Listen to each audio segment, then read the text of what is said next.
The fake people out there and the stories I'm going to tell. That's today's topic on the Combat Perspective.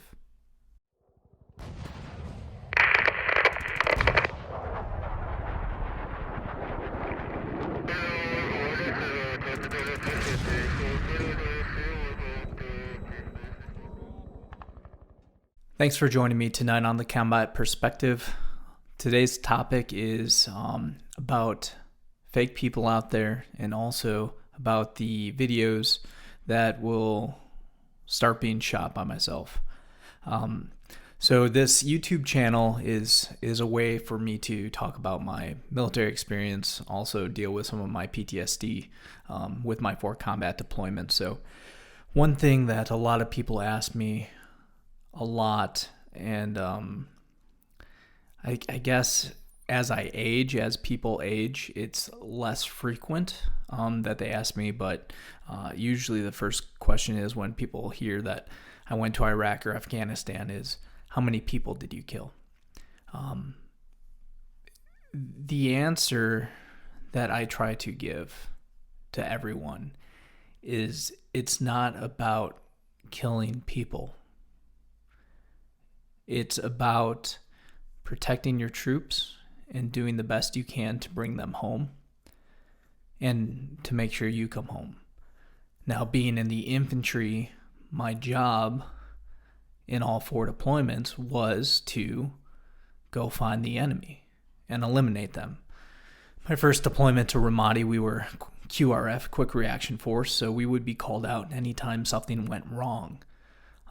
So anything from a car bomb going off to a firefight going on to a medevac, we would be called to go to that situation. My second deployment, we fired a lot of mortars, but during my second deployment, I was injured and I went to Landstuhl, Germany, about 4 months in. My third deployment in Afghanistan, we were out looking for the enemy, going out on patrols. And then on my 4th deployment, we would fly out a lot. Afghanistan was starting to die down, but we would fly out on missions to do combat patrols as well. So my whole job in the military was to get the mission done in any way, shape, or form. I did have someone that, and all the veterans out there and combat veterans or people that have loved ones that's been in the service, sometimes you get those people that just try to brag and talk about all the really cool stuff that they've done. And I remember this one, someone that I grew up with. He joined the military after I did, and I believe he went to Iraq when I was already there. I was probably on my 12, 13 month in Iraq, and remember he messaged me on, back then it wasn't Facebook, it was MySpace. He messaged me on MySpace and he's like, "Oh, I'm in Iraq too." I didn't know he joined at the time because I was already in. He joined and he was in the field artillery. And he was trying to rub it in my face that he's the king of battle, and in the infantry you're the queen of battle.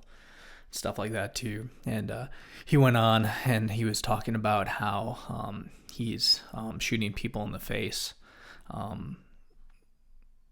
and he's shooting them like at 500 yards away, shooting them in the face. He has like 4 confirmed kills, and no, he didn't.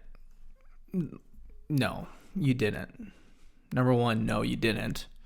Number 2, when you get to that point, you don't talk like that. And if you do talk like that, there's something wrong with you. Either war has rewired your brain and you're a psychopath, or something's wrong with you. But you don't talk about it like that. When I came back from my first deployment, I was in a course, Warrior Leaders course, shortly after getting back. And when we deployed, our whole brigade was split up. We were a quick reaction force in Ramadi and also Baghdad. And I remember when we were leaving for Ramadi, my task force, a lot of my friends were going to Baghdad, and we would talk in Kuwait, and they're like, "Oh, bro." It's like, man, you're going to Ramadi. That sucks. It's horrible there. We hear all the horror stories.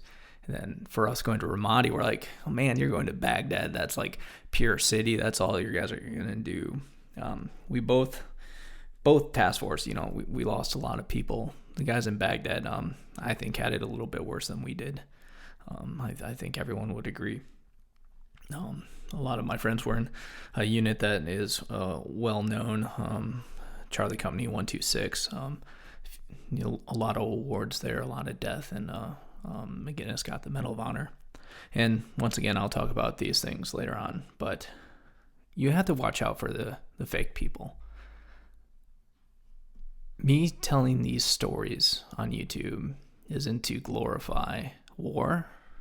It isn't to talk about what I did in general. I'm still unsure how much I'm going to talk about. I'm going to talk about as much as I can, because number one, I want people to know what it's like, what I went through, and I want to be able to help people who can't talk about it yet.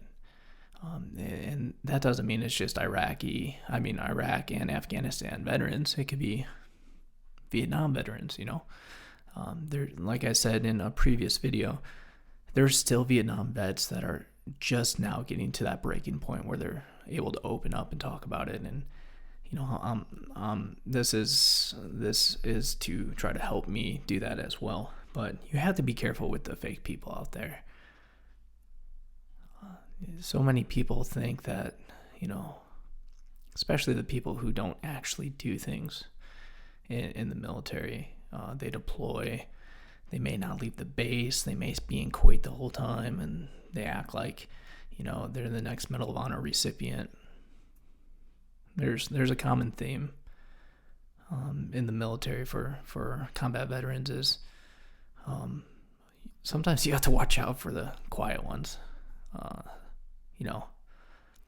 Because it's painful to talk about, because it's not a firefight, right?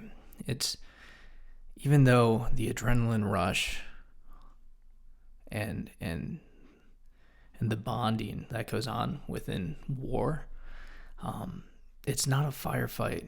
You're lucky if no one gets hurt or dies, and you're able to go home, and talk about what happened. But when you see the friend get hurt, when you see your friend get killed, when you have to carry the bodies, when you know that you impacted someone else, let's face it, war is a two-sided street, right? There's us and there's them. They are fighting just as valiant as we are. They have families. They have kids. They believe in what they're fighting for. And so do we. And there's a reverence in that. There's an understanding that they are doing what we're doing, right? And once again, I'll talk about this in more videos, but someone asked me before, the only time I really got upset with someone before, they were acting like they knew everything about war and politics and whatnot. And I try to stay out of those debates.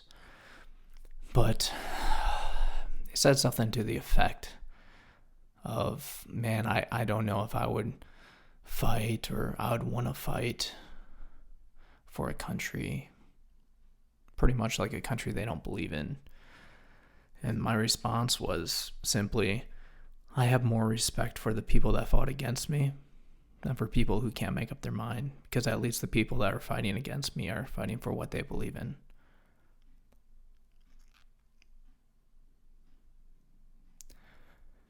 The videos that I'm going to be slowly starting to put out will talk about war. We'll talk about death. We'll talk about situations that I've been put in and my thought process. The combat perspective. The name in itself it has more than one meaning. Combat is an internal or external struggle that you have. And perspective is the way that you view it. This is my combat perspective. This is how I viewed war, but this is also my internal struggle on how I'm dealing with my past and how I'm going to allow it to make me a better person.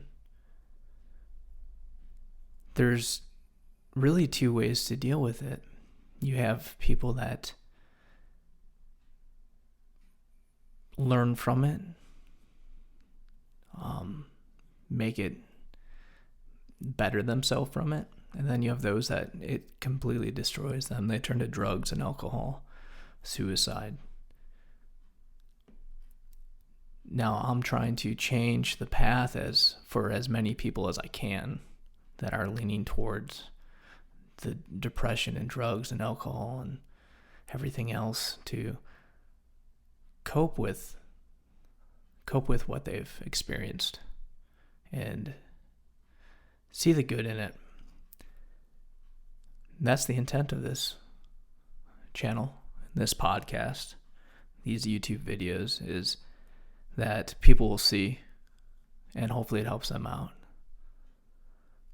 So I know this video is shorter, but I do want to talk about the fake people that come and go, and also the content that is going to start being put on these channels is for a mature audience, for those people that are struggling, for those spouses that have family that like this, in ways that you could deal with it and cope together and hopefully have a great outcome. Because the best thing, one of the best things, because I'm sure there's numerous, one of the best things about experiencing what I've experienced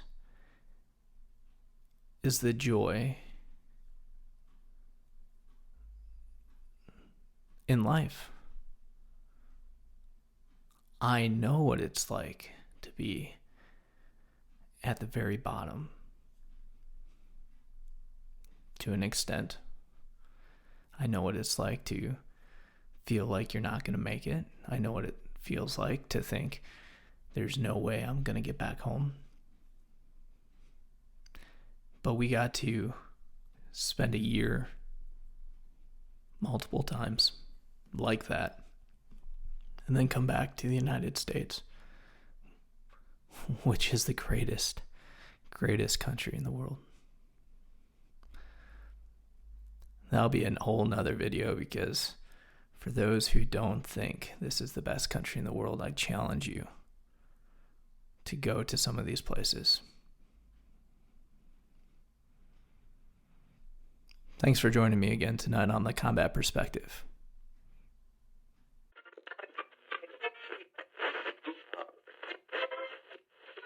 Let's see it.